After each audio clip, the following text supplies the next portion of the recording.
వీటిపైన కొంచెం లైట్గా నెయ్యి రాసుకుందామండి. టమాటా సాస్ కూడా వేసుకుందామండి.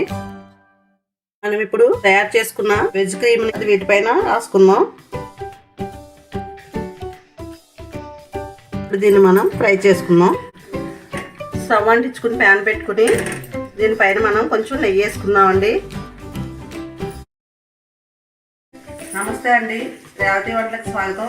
ఈరోజు మనం క్రీమీగా ఉండే వెజ్ శాండ్విచ్ తయారు చేసుకుందామండి. వెజ్ శాండ్విచ్ తయారీకి కావాల్సిన ఐటమ్ చూద్దామండి. కటింగ్ బ్రెడ్, మైదా పిండి, పచ్చిమిరపకాయ ముక్కలు, టమాటా సాసు, కట్ చేసుకున్న ఉల్లిపాయ ముక్కలు, నెయ్యి, పాలు, టమాటా ముక్కలు, క్యాబేజీ ముక్కలు, క్యారెట్ ముక్కలు. ముందుగా మనం స్టవ్ ఆన్ చేసుకుని గిన్నె పెట్టుకున్న తర్వాత స్టవ్ బాగా సిమ్లో పెట్టుకోవాలండి. ఒక 2 స్పూన్లు నెయ్యి వేసుకోవాలి. నెయ్యి వేడెక్కిన తర్వాత 1 స్పూన్ మైదా పిండి వేసుకోవాలండి. మైదా పిండి ఉరికే కొంచెం నెయ్యిలో వేడెక్కిన తర్వాత ఇందులో పాలు పోసుకోవాలండి.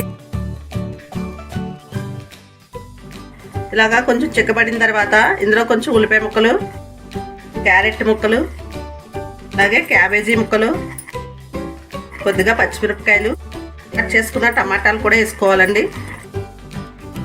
ఇందులో టేస్ట్కి సరిపడగా కొంచెం సాల్ట్ వేసుకోవాలండి. ఇలా కొంచెం సన్న మంట మీద కొద్దిగా మగ్గించుకోవాలండి. ఇందులో ఇప్పుడు మనం కొత్తిమీర కూడా వేసుకుందామండి. ఇది ఇప్పుడు ఇలాగా దగ్గరగా వచ్చేసింది కదండి, స్టవ్ ఆఫ్ చేసుకుందాం.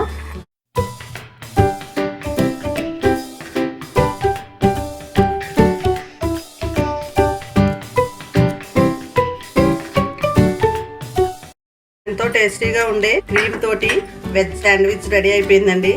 మీరు కూడా తప్పకుండా ట్రై చేసి టేస్ట్ చేయండి. ఈ వీడియో కనుక మీకు నచ్చితే లైక్ చేయండి, షేర్ చేయండి, సబ్స్క్రైబ్ చేసుకోండి.